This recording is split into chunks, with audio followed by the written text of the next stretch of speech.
Reduction of alkyl halide with zinc and dilute HCl के साथ में, तो इंक्रीजिंग आर्डर में बताना है, यानी स्टार्टिंग में कम और फिर बढ़ते हुए आर्डर में बताना है। तो इसमें आपको ये याद रखना है कि जिसका बांड जो है वीक होगा उसी का रिडक्शन जो होगा वो पहले होगा।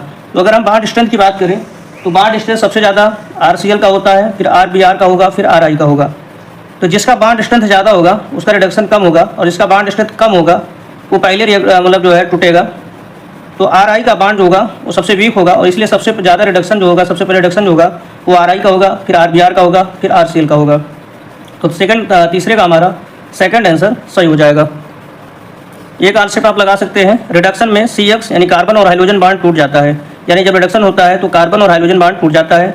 जिसका carbon and hydrogen bond weak होगा वो जल्दी रिड्यूस होगा।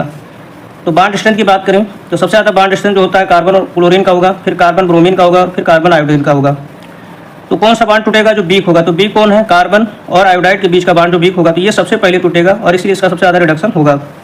तो ये याद रख सकते हैं कि कार्बन और क्लोरीन के बीच में बांड जो होगा स्ट्रॉन्ग होगा, और कार्बन और आयोडीन के बीच में जो होगा वो वीकेस्ट बांड होगा।